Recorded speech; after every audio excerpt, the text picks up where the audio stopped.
Assalamualaikum warahmatullahi wabarakatuh. Salam sejahtera kepada semua penonton dan subscriber. Baik, tajuk dan thumbnail lah, bantuan tunai versus peluang pekerjaan slash berniaga. Yang mana satukah pilihan rakyat Malaysia? Semasa hari raya yang baru lepas ni, aku ada buat sikit survey. Aku tanya kepada saudara mara terdekat, di antara bantuan tunai daripada kerajaan atau peluang pekerjaan ataupun perniagaan, yang mana satukah pilihannya? Maka rata-ratanya memilih bantuan tunai. Itu aku tak boleh nak nafikan. Ramai koresponden yang terdiri daripada saudara mara aku memilih bantuan tunai. Tapi sebenarnya ada seorang telah mengatakan peluang perniagaan, tapi lain macam sikit. Kita semua tahu bantuan tunai ialah bantuan yang kita boleh panggil kategori bantuan jangka pendek. Maksudnya kalau kerajaan beri kita amount sejumlah duit, katakanlah 500, 500 tu kita boleh membantu kita dalam masa yang singkat, mungkin seminggu, 2 minggu, ataupun paling lama pun sebulan. Tapi kalau bantuan pekerjaan ataupun perniagaan, ia ialah bantuan jangka masa panjang, yang hasil dia kita boleh menikmati berterusan dan boleh dijadikan sebagai kerjaya. Okey, kita tutup cerita bantuan tunai sebab kerajaan dah banyak bagi bantuan tunai. Kita tahu macam mana kaedah-kaedah apa je bantuan tunai yang kerajaan bagi. Tapi kita nak fokus pada versusnya, iaitu peluang pekerjaan ataupun peluang berniaga. Okey, daripada segi peluang pekerjaan, itu melibatkan sektor swasta. Itu kena ada kerjasama daripada sektor swasta untuk mengadakan expo. Kerajaan kena main peranan untuk membuat expo yang mana syarikat-syarikat akan hadir untuk menemu-duga ataupun menerima resume, ataupun terus walk in dekat depan tu je untuk mengisi kekosongan jawatan kosong di company mereka. Tapi yang menarik perhatian aku ialah peluang perniagaan. Sebab ada satu peluang perniagaan yang aku rasa macam why not bad, kita try tengok, kita bincang. Okey, seperti yang korang pun dah biasa nampak, Lazada, Shopee. Jadi kedua-dua platform ni, platform untuk menjual dan membeli ni dikuasai oleh peniaga, majoritinya overseas from China. Jadi kebanyakan peniaga-peniaga kecil daripada China memasarkan barang-barang mereka di Shopee dan Lazada. Tapi salah satu daripada option daripada koresponden aku tentang peluang perniagaan ni ialah mengapa tidak pihak kerajaan mewujudkan satu platform yang sama seperti Lazada dan Shopee, tapi diurus tadbir oleh pihak kerajaan. Ini peluang yang rare sekali aku dengar. Okay.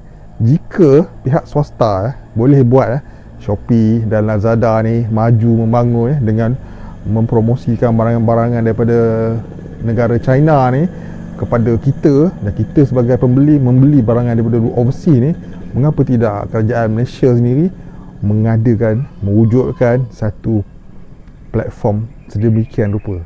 Dengan adanya platform menjual secara e-dagang, orang panggil online, e-commerce ni, jadi senanglah rakyat Malaysia, penduduk Malaysia untuk memasarkan barang-barang kita sendiri di dalam negara maupun di luar negara. Tapi perkhususan ni lebih kepada dalam negara lah. Jadi penjual-penjual yang mana, ini cuma cadangan yang aku dengar, yang mana peniaga yang berdaftar dengan SSM, iaitu PKS lah yang ada SSM, boleh mendaftar dengan agensi yang kerajaan perlu tubuhkan dan boleh start berniaga. Buat dia punya UI, user interface sama macam Lazada dan Shopee. Kita tiru tak apa, kita tiru dia punya platform tu punya style dan kaedah pembayaran dan kaedah penghantaran dia. Jadi bukankah itu lebih menarik? Memang kalau kita tengok dekat Shopee, ada je, memang ramai je seller yang daripada Malaysia bersepah juga, tapi kebanyakannya memasarkan Kita boleh tengok memasarkan barang-barang yang tak menyeluruh, aksesori, pakaian, kasut, tapi tak banyak.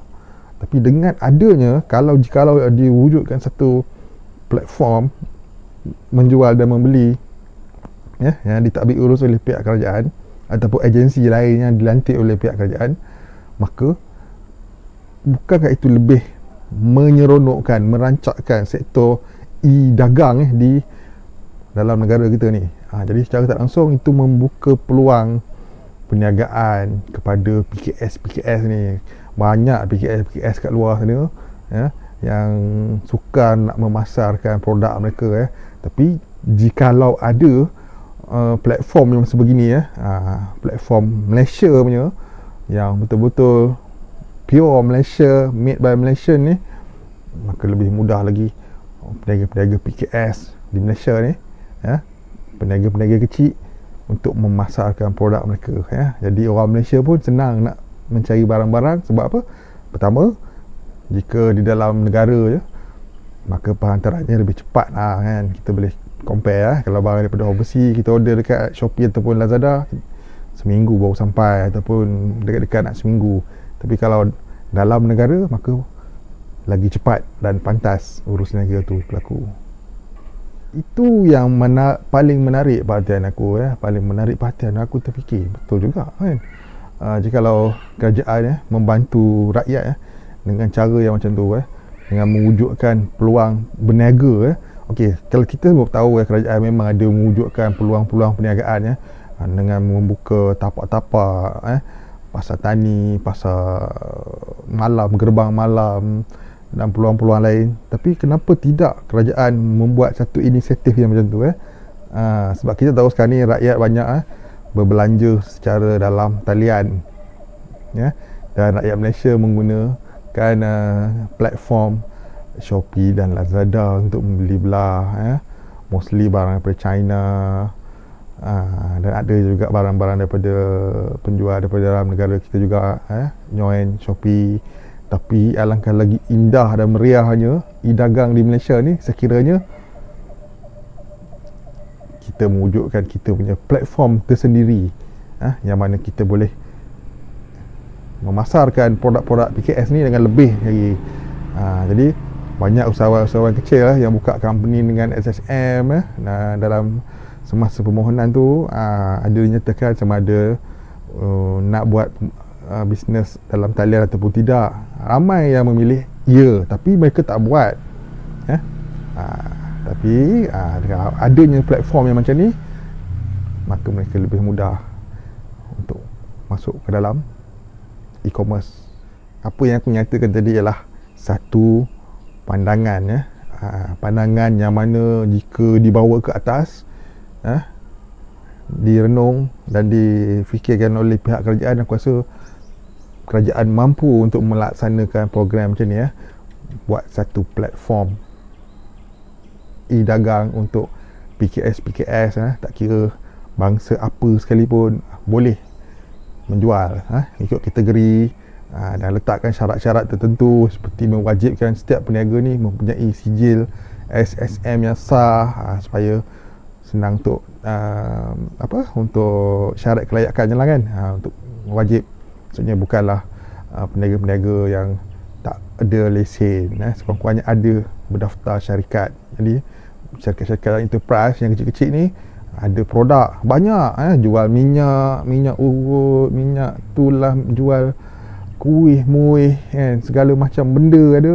Jadi mereka boleh menggunakan platform yang diwujudkan oleh kerajaan ni. Itu ialah satu cadangan yang aku dengar dan aku teliti dan aku rasa wow, menarik. Tapi walau bagaimanapun, kesimpulan daripada video ni, bantuan tunai versus peluang pekerjaan dan perniagaan berpihak kepada bantuan tunai. Memang rakyat Malaysia lebih suka kerajaan memberi bantuan secara wang tunai berbanding peluang pekerjaan dan perniagaan. Kita tak boleh nak kata apa, itu pilihan mereka. Tapi apa yang aku cakapkan tadi adalah satu idea yang menarik, dan jika dilaksanakan, aku percaya sambutannya sangatlah menggalakkan. Dan aku aku yakin platform tersebut akan menjadi sangat meriah, yang akan dipenuhi dengan berbagai-bagai jenis barangan daripada ribu-ribuan peniaga dan PKS ni. Sekian dulu daripada aku. Assalamualaikum warahmatullahi wabarakatuh. Ini sekadar tadi aku sebut hanya satu feedback yang aku dapat, aku sharekan dengan korang, sebab aku rasa jarang aku dengar maklum balas yang macam tu dan bagi aku menarik. So aku pun macam korang juga ada membeli dan membelah di Shopee dan Lazada. Tapi kalau ada platform Malaysia pula, berbual lah nama apa pun, confirm aku akan pergi ke Malaysia. Sebab apa? Kita nakkan penghantaran yang cepat. Dalam Malaysia takkan ambil masa seminggu, melampau.